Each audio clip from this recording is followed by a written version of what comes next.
What's happening, guys? Silent Mike answering more of your questions from Instagram. Silent Mike with 2Ks, Silent MIK3 on Snapchat.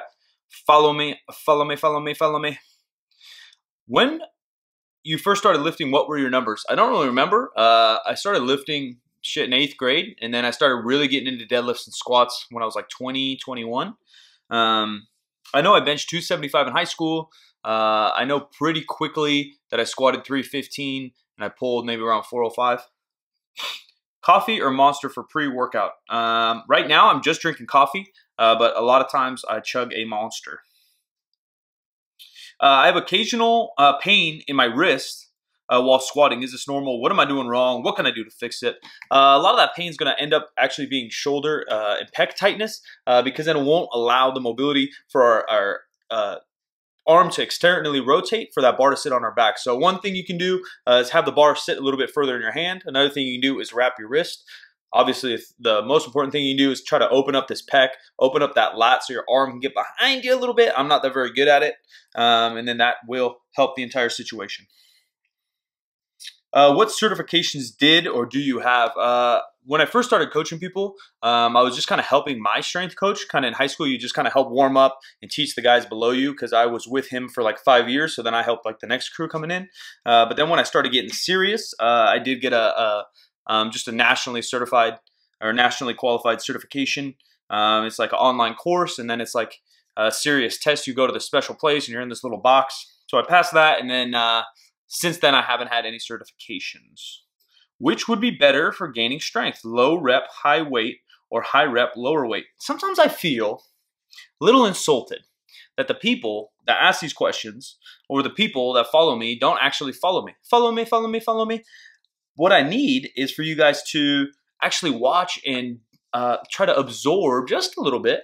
It's not class. You don't have to absorb 100%. Just absorb a little bit of some of the content I try to put out. I try to put out a lot of content on Instagram, sometimes even on Snapchat, a shit ton of content on YouTube, even on the podcast that I have. I try to put out a lot of fucking content because I try to keep you guys informed and making progress towards your goals. So in terms of strength or muscular development, hypertrophy, growing your muscles, I recommend training a variety of reps and sets. So 1 to 5, 5 to 10, 10 to 15, and even sometimes 20 and 30 reps, depending on the exercise and depending on the intensities. We got different muscle fibers we got to stimulate. Is this beard here to stay? I don't know. I'm rocking it for now. We'll see what happens. We'll see what happens. I'm on this cut. I'm building strength. So maybe when I kind of hit my goals, we'll trim it up or we'll shave it off, go back to the let the handsomeness be revealed. Who's your favorite basketball player of all time? A super hard question, but if I had to choose one all time, it'd probably be Magic Johnson.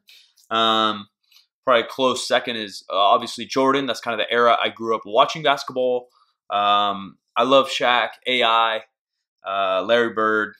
Yeah, tons, man. John Stockton. I like Jason Williams. The Jason Williams that was on the Kings. I like flashy players. Deadlifts are a new lift for me. At what point in your training do you switch from overhand to mixed grip and or straps? Currently using submaximal sets, 75 to 80%. I'd say as soon as your grip becomes a limiting factor, meaning the bar is rolling or you can't lift the weight because of purely your grip, it's time to go mixed grip, my man. Hook grip's not a bad option either. Hey, handsome man. Do you believe for young lifters, say in their early 20s, should focus on getting bigger constantly as long as they stay within a reasonable body fat composition? And I would say yes. Another common question is like, what's one thing you wish you could tell your old self, or what's one thing you regretted in your training, or what's one thing that you would change in your training past? And that's probably what it would be for me. And he mentions staying in a reasonable body weight composition, so being healthy. Obviously, it depends on your goals, but I do think I spent too much time like kind of cutting, kind of gaining weight, kind of cutting, kind of bulking, kind of cutting. Whereas if I would have just slowly gained muscle and strength over time and not worried about having a six-pack all the time, that I would be further along than I am now. So that is something that I would recommend, especially, I mean, kind of for anybody. Obviously, remain healthy, try to get some micronutrients, try to get some cardiovascular work so you don't have to go run sprints all the time, but getting some kind of general health for your heart, some general fitness would help. But yes, I would recommend that. Example on how to incorporate block periodization in powerlifting.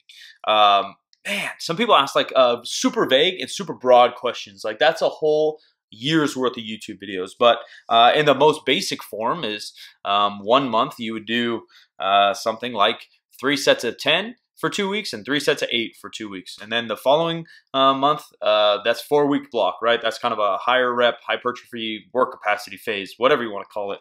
Then the next one would be something simple as 3 sets of 5 on all lifts, slowly gaining weight and strength on that. So that's more of a strength phase. And then after that, you'd maybe do 5 sets of 2, and that would be kind of your accumulation peak phase, whatever you want to call it, more strength based, whatever, but that would be the most basic example. I really don't have a question. What's up?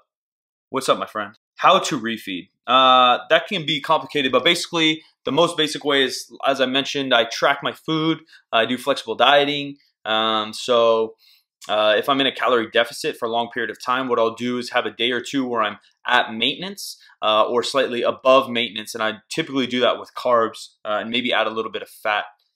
Just kind of restore energy, restore your mind, and then continue back on that cut.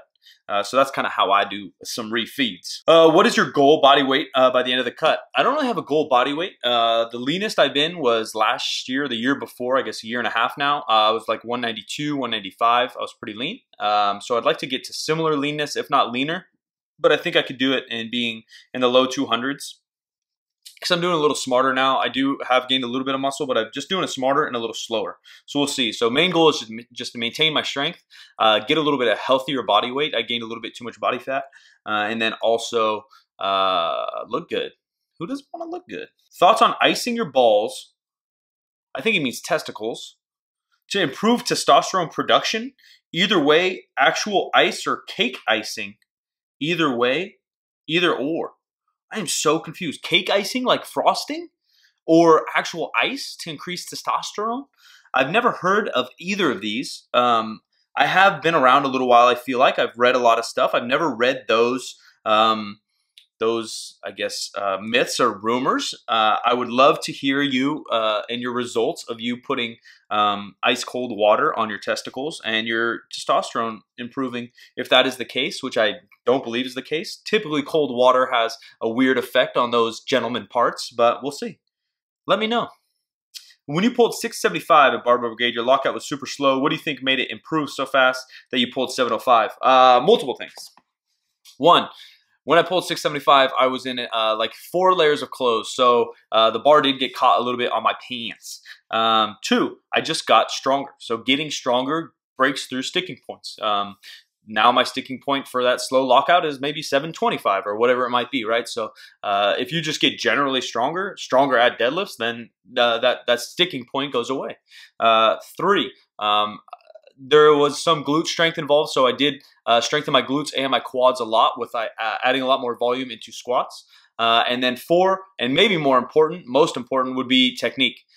So I used to rush off the floor a little bit on the deadlift, and my low back would get a little bit rounded. If your low back's a little bit rounded under load, now you have to uncurl this low back on the lockout, and that's going to take longer rather than if I just have a tight low back and I can just hinge at lockout, which made that 705 lockout much easier, much faster. So taking my time, getting tightness in my back, in my lats, also learning how to breathe, which I kind of learned, practice, and still practicing, getting better at. Just helping that transfer of power, helping that rigidity from this midline, and that was the majority of it, guys. Comments below. Leave your questions. Be sure to subscribe. More info coming. More vlogs, more training, more Q&As. Appreciate it. I'm out of here.